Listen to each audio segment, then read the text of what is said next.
I'm back.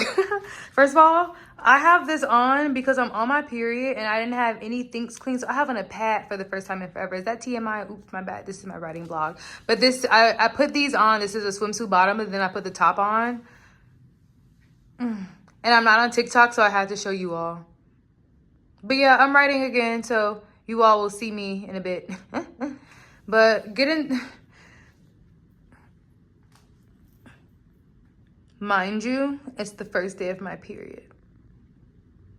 My mind has been telling me to settle right on down. Hi everyone, we are back with a writing session. As I said, I'm on my period, and if you look at this a little bit, you can see I'm like crying a bit. I was listening to A Seat at the Table, and I cannot even remember what song came on, but Solange really does that for me. But I am here to talk about one of my newest pieces that literally I just published on Substack not even 20 minutes ago. I worked on it for 2 days. What happened was on Friday, I went to this beautiful dance party hosted by my boyfriend, DJ named Police State or Champagne Wishes, and also a good friend of his, Benita Appleblunt, an amazing DJ, someone who I am totally obsessed with. But anyway, Benita played this track called I'm Gonna Dance My Pain Away, and I just can't get over it. And it's by Rob Lee. I want to say he's from Baltimore because he says Q. I don't know what just happened. But anyway, I just became obsessed with this track, and I actually wrote a Substack post originally about that, for it affirming the fact that I dance at the club. Like, that's very important for me when I go out to move my body and dance. I know that it heals me. But I was walking to get matcha with my boyfriend. He was talking about, he just randomly said I should write sci-fi.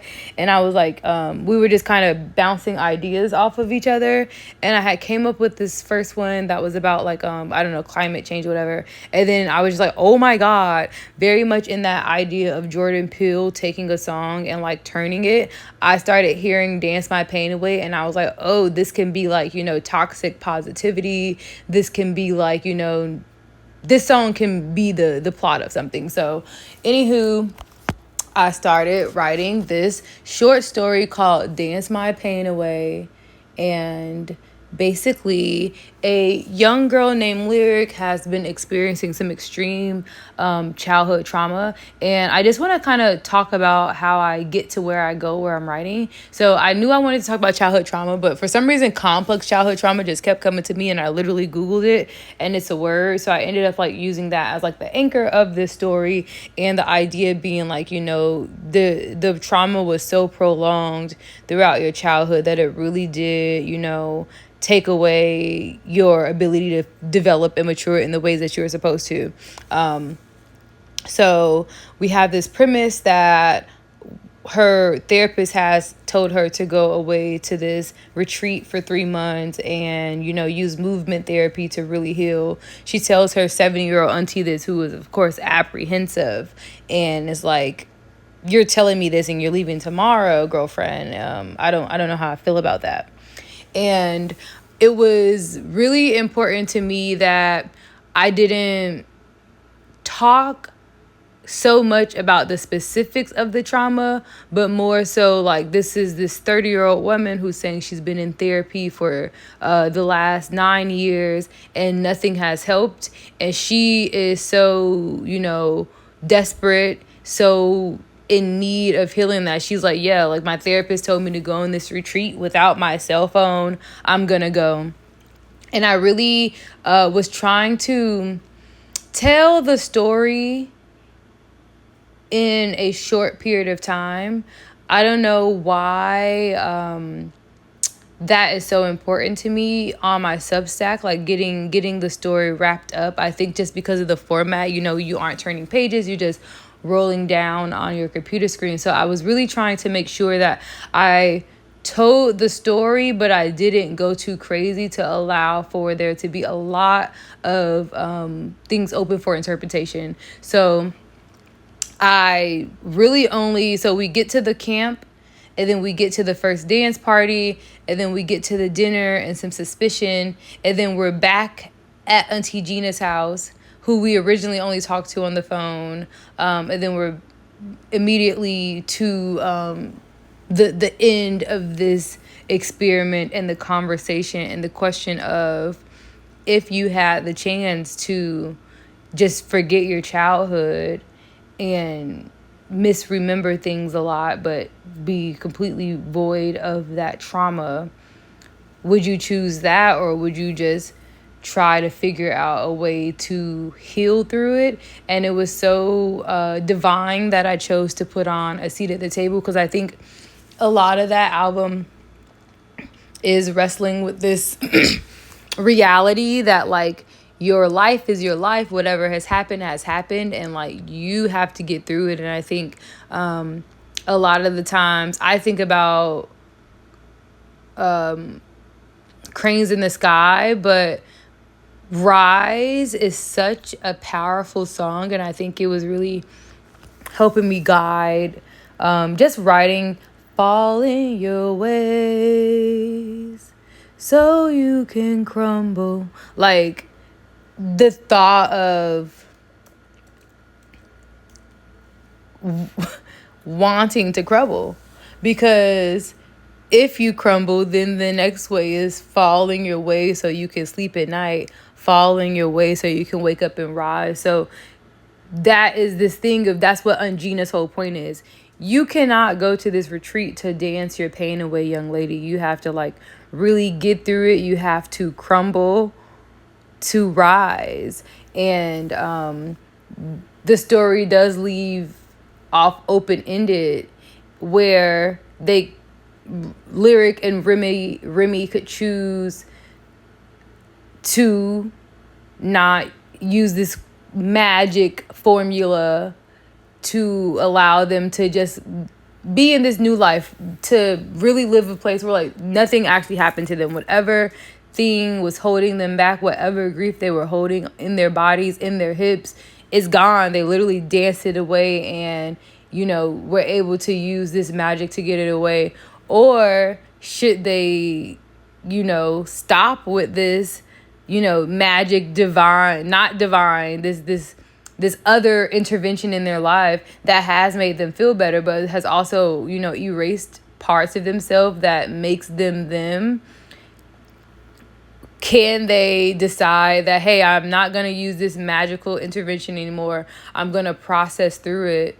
And I leave that open-ended, because what if the pain does stay with you all the time? Like, there are a million endings to the story where the magic never wears off and they have this new life and they're safe, where they choose to stop with the magic and try to really process it, and they do get through it.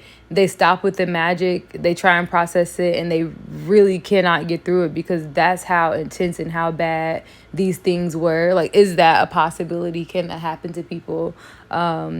A world where you choose to keep the tincture and you choose to never process it, and then one day it just all comes crashing down. There's just so much to be said about choices and what would you do if you could? Who would you be if you didn't? This was a fun writing for me. It took me a little bit longer than I expected, I think, because when I'm writing short stories, I'm trying so hard to let, I guess, exposition do the work more than description and, you know, big world building. I'm trying to world build with context, which I really do enjoy doing. Is very fun. But this was a very fun writing exercise. And I do want to write some more sci-fi. I think maybe longer form sci-fi where, you know, you create crazy, crazy worlds.